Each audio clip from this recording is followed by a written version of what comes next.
매일 성경과 함께하는 오늘의 큐티 시간입니다.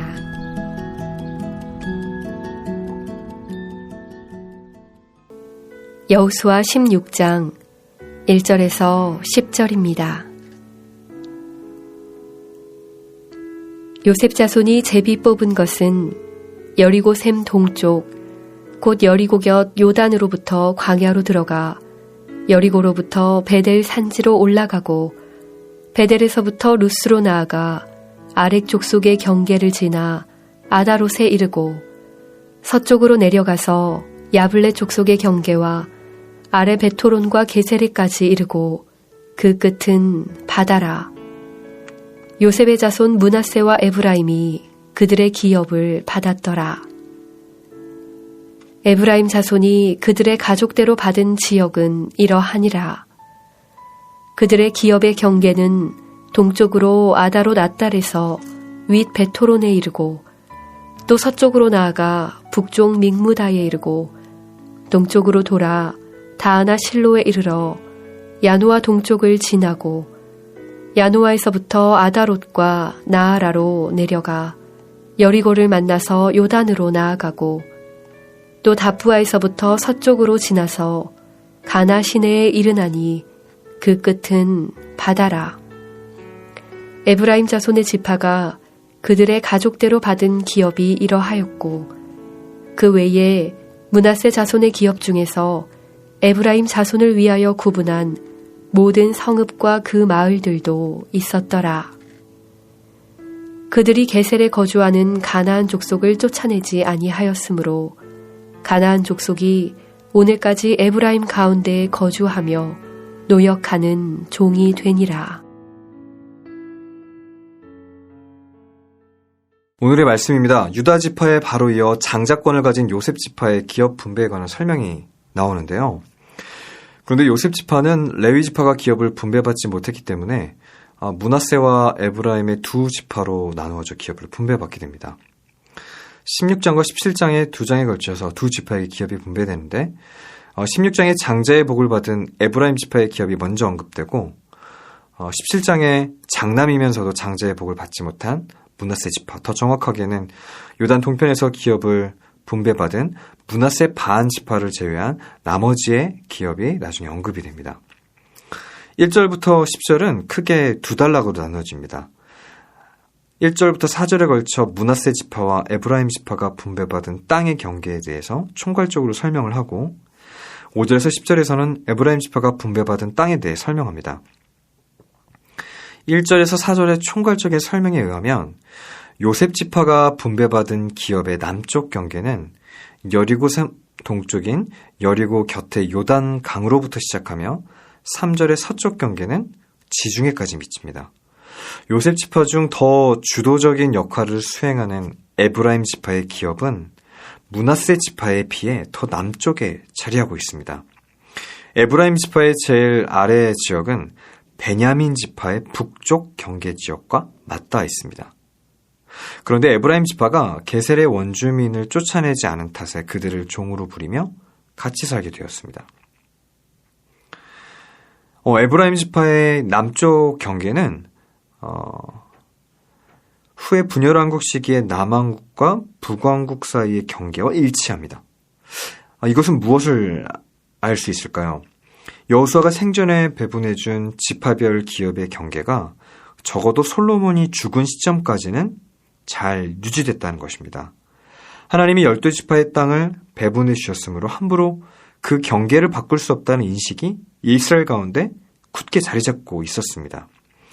그래서 후에 북이스라엘과 남유다로 나라가 분열되었을 때 북왕국의 지도자격인 에브라임 지파의 남쪽 경계선과 베냐민 지파가 편입된 남유다 왕국의 북쪽 경계선이 그대로 유지되었던 것입니다.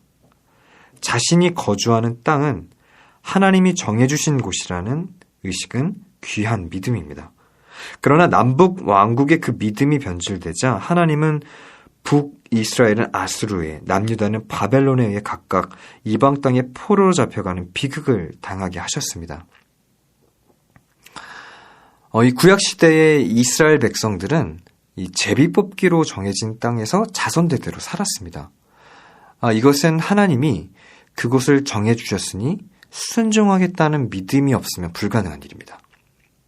다른 지파 또는 다른 가족이 살고 있는 땅이 더 좋아 보인다고 하나님께 불평하고 운명을 비관하는 것은 어리석은 것이죠. 이 시대에도 이런 하나님이 주신 것을 감사함으로 받는 이런 믿음이 필요합니다.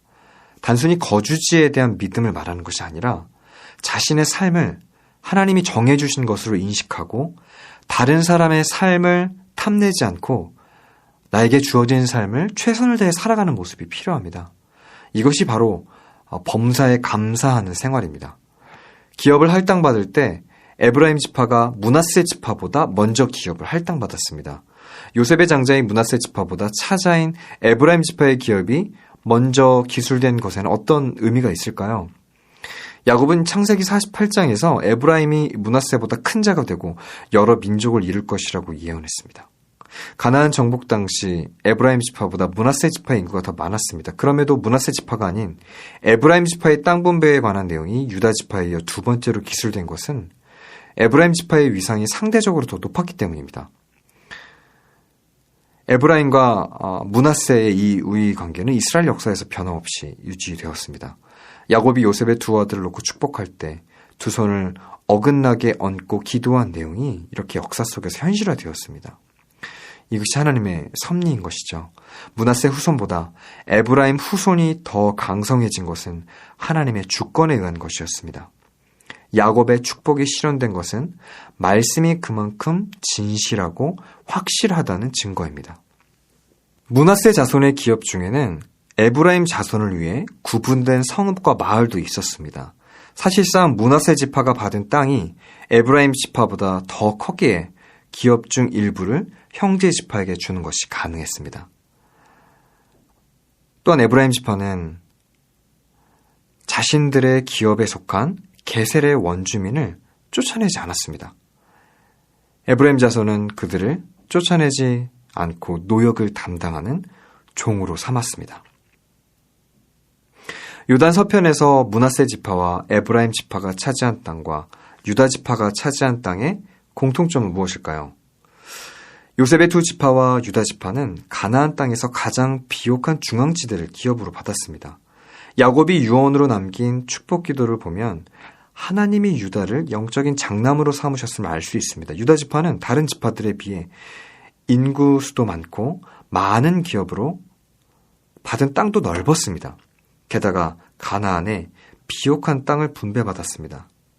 한편 야곱은 요셉을 다른 아들들에 비해 특별하게 대우했습니다. 그래서 요셉의 두 아들을 축복하며 자신의 다른 아들들과 함께 축복 기도의 대상에 포함시킨 것입니다.